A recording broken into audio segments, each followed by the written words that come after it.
this baggage is so heavy. Do you know that airlines are, of course, charging for the baggage that they check through for you? Now they're even charging when you carry something on the airplane.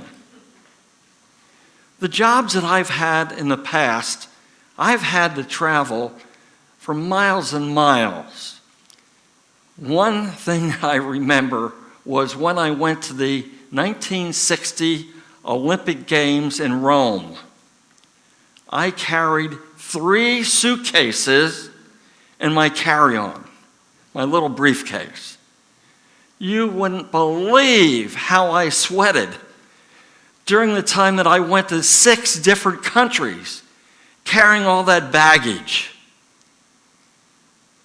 When I came back from working in Saudi Arabia in 1986, I had a Foot Locker and 2 big bags, and here I was with all this baggage. When I got home, 90% of it I didn't ever use, because that 90% is in storage since 1986.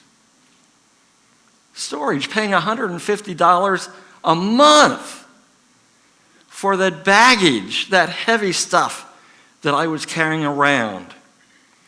You know, we all have an invisible bag that we're carrying around. It's not a suitcase.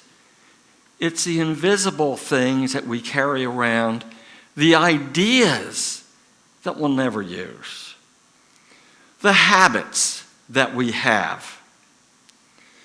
All of these things that are taking up our time and that we're not really using. One of my best parts of a baggage is being a workaholic. I was a workaholic for more than 40 years. And I would just keep taking on jobs and taking on jobs. An example is, when the Kennedy Foundation hired me to be the International Director of Special Olympics, I was so excited about all the work that I could do.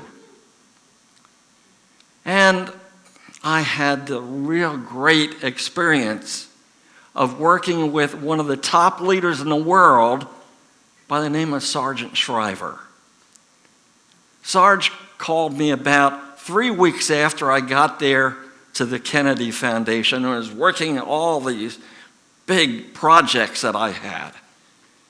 And Sarge had me come over to Watergate, and he talked about the 3 weeks. And then he said, you know, I think for Special Olympics to be a success, we really need to have a general rule book and a rules book for 14 different sports.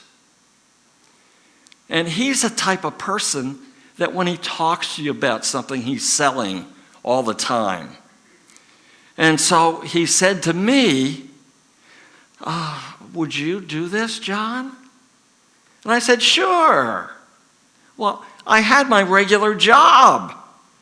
And then he wanted me to write 2 books. So I ended up sleeping 2 hours every night for 1 year. Was I a workaholic? Well, that was probably the biggest lesson that I had regarding being a workaholic. But as I look back to where it all started, my father was a medical doctor, and he was brought up on a Pennsylvania Dutch farm. And you know what that's like. Wow, they work all day. They work so hard. And of course, my father worked hard. He'd go to work in the morning at 7:30 and come home at night at 10:30. So I knew to be a success, you have to work all day long. And so that's what I really worked on, working all day long. But workaholism and the habits that we have, and there's so many things in our life that we're going through. We have so many things that we've been carrying around for years. And so we need to think of reducing things that are no longer of help to us. What are they? Your bad habits? Your problems that you have in your life? How can you reduce them? Well, what I'd like to encourage you to do is to live life to its fullest, each and every day. Remember, it's later than you think.